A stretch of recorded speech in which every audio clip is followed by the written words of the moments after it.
Assalamualaikum warahmatullahi wabarakatuh.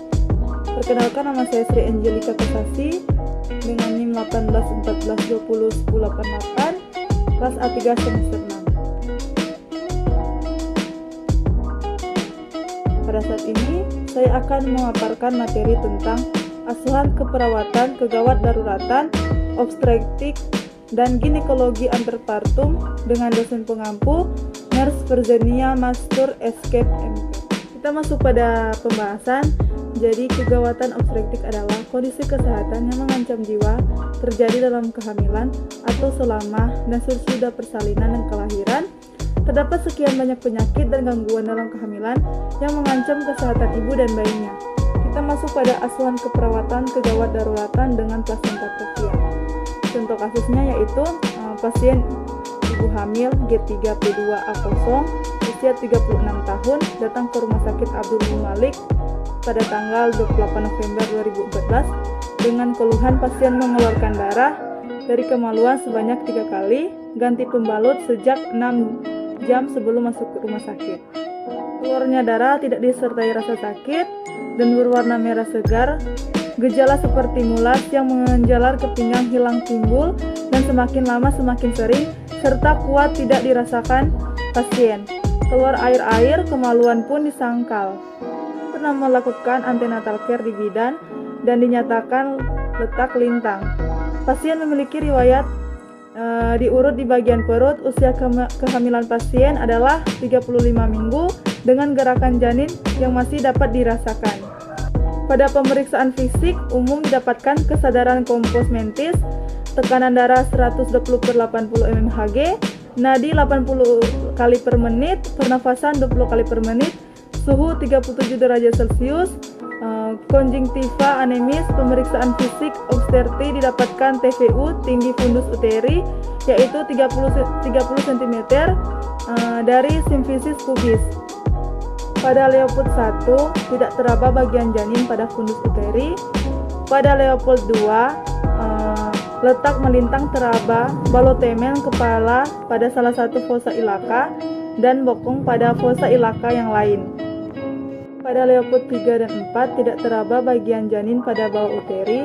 Auskultasi denyut jantung janin 145 kali per menit. Pemeriksaan dalam dilakukan inspeksi portiolivide, ostium uterus eksterna tertutup dan fluxus.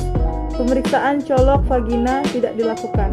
Pada pemeriksaan pada pasien ini didapatkan nilai hemoglobin 7,8, leukosit 8, hematokrit 25%.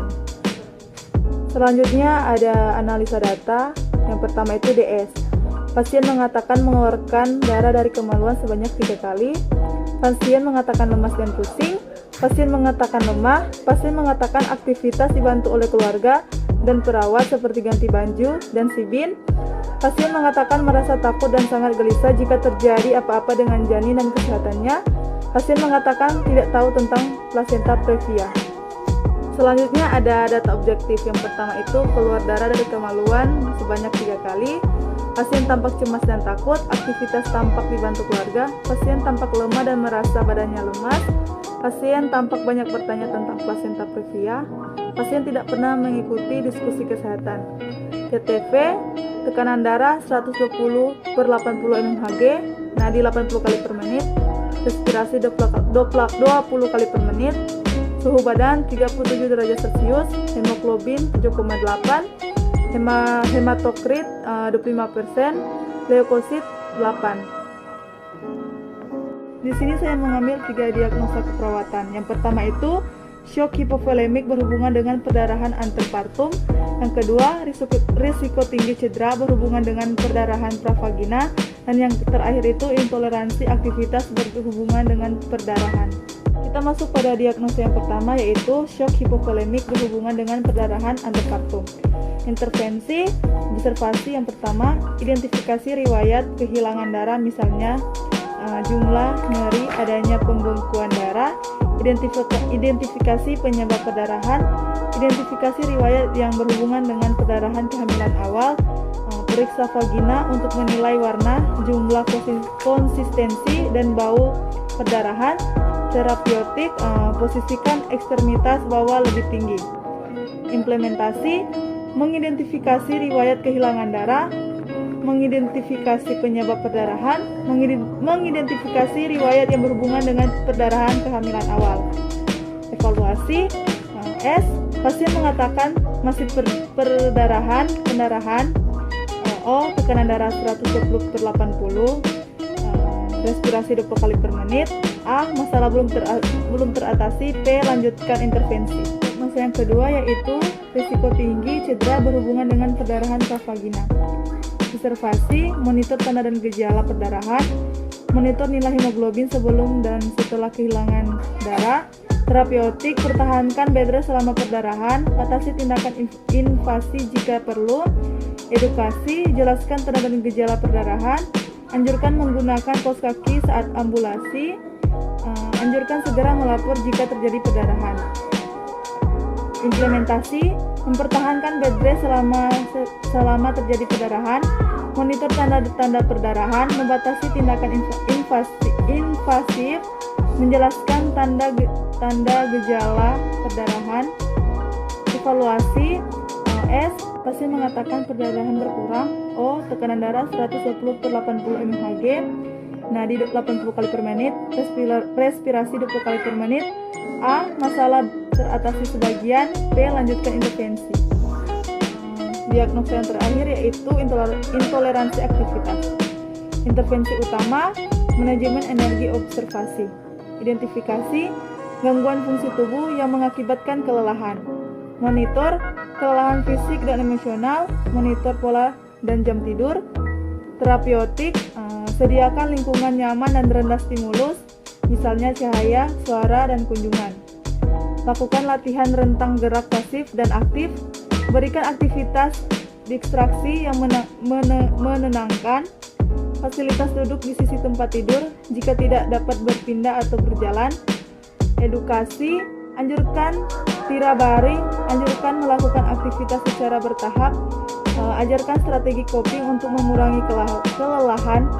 Yang terakhir itu kolaborasi dengan ahli gizi tentang cara meningkatkan asupan makanan. Implementasi, memperhatikan dan mengevakuasi ketidakmampuan klien untuk berpartisipasi dalam beraktivitas atau aktivitas sehari-hari. Memberikan lingkungan yang tenang dengan periode istirahat tanpa gangguan dengan cara maksimalkan lingkungan, misalnya kebisingan suara, memberi pancas tentang cara teknik penghematan energi, contohnya lebih baik duduk daripada berdiri. Evaluasi, S, klien masih belum bisa beraktivitas sepenuhnya dan masih membutuhkan istirahat yang cukup untuk menghemat energi. O, TTV, tekanan darah 120/80 mmHg, nadi 80 kali per menit, respirasi 20 kali per menit, suhu badan 37 derajat Celcius. A, masalah belum teratasi. B, lanjutkan intervensi. Sekian pemaparan materi saya. Terima kasih. Mari bergabung bersama kami di Universitas Pembangunan Indonesia Manado. Selamat datang di Fakultas Keperawatan Universitas Pembangunan Indonesia Manado. Kampus asri dan elegan yang berdiri sejak tanggal 20 Januari tahun 2009, saat ini memiliki 2 program studi. Program studi ilmu keperawatan dengan gelar sarjana keperawatan dan program studi profesi nurse dengan gelar nurse. Menjadi nurse profesional adalah impian dan harapan banyak orang dengan visi menjadi